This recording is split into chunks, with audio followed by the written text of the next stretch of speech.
Okay, ladies and gentlemen, thank you very much for coming here today.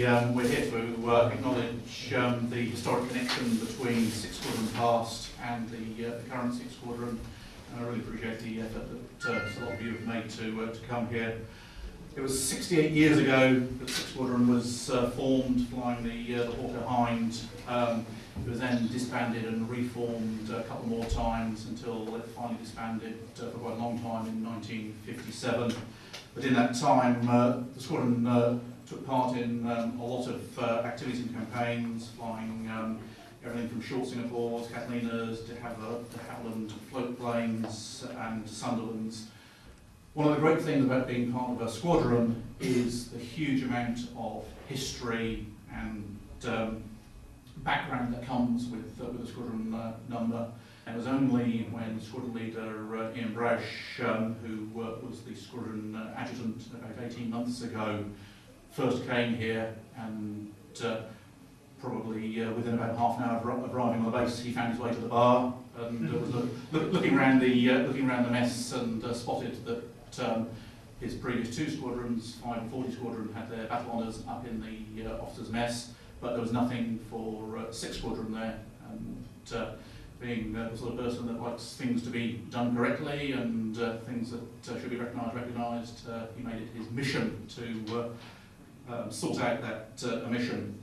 But not being somebody to be knocked back by small difficulties, Ian did a bit of digging around and finally went on to the internet, which is the source of pretty much all the information it seems to be. And when he typed in 6th Squadron New Zealand Air Force into the internet search engine, was quite surprised that there was actually a huge amount of material came up. There were photographs, there were transcripts from old logbooks, there was even the old documentation that he had seen all those years ago.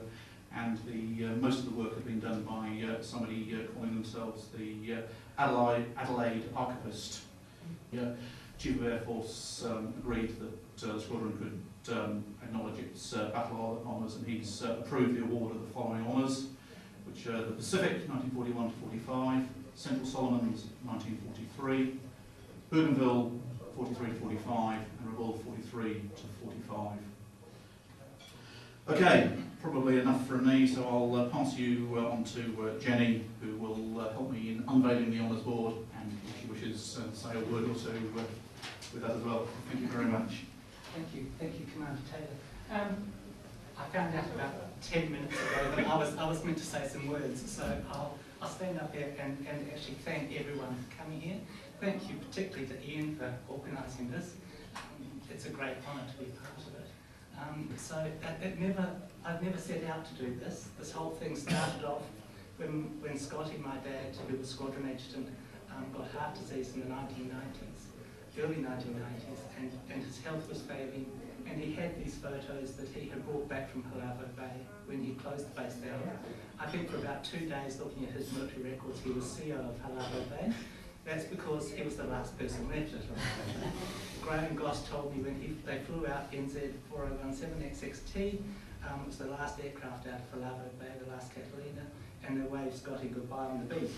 So I assume he got back to Henderson Field and got back that way. So yes, so Scotty had brought these photos back with him of life at Halavo Bay, and we had always grown up. I think there's a thing about 6th Squadron family is we all somehow grew up with the story of the Catalinas and the Solomons, and so when he got sick, we brought these out and we started this project. This was way back in '92. And then he died in '93, and the whole thing went into abeyance. And it was really only through things like Web 2.0 technologies, because I'm a librarian and an archivist at State Library South Australia. It's what I do in my day job. So I was able to digitise these photographs and put them up. Mainly the original idea was that there's somehow 200 plus guys who have been to the islands, been to war, and come back to New Zealand, and they must have had children and grandchildren. And these children and grandchildren would surely want a photograph of their dad in the Solomons during the war. So I put them up in a way that they could download them for free. and print them off themselves without ever having to contact me. I never felt that they were my photos. And then of course Ian came along, and Dee came along, and the other 120 or 130 people on my mailing list, and suddenly I had another job, and it was Squadron. So in some ways, this might be the end of the first chapter, but there's a lot more chapters to go. There's a lot more fascinating history, just reading what I have had a chance to read already. This is an amazing history that needs to be told about Royal New Zealand Air Force and New Zealand aviation in the Second World War, because it's a story that really hasn't been told properly yet. So I think I'm taking on the wonderful task of trying to tell the story and give Squadron its due from that time. So thank you everyone for being here. That's probably the perfect note then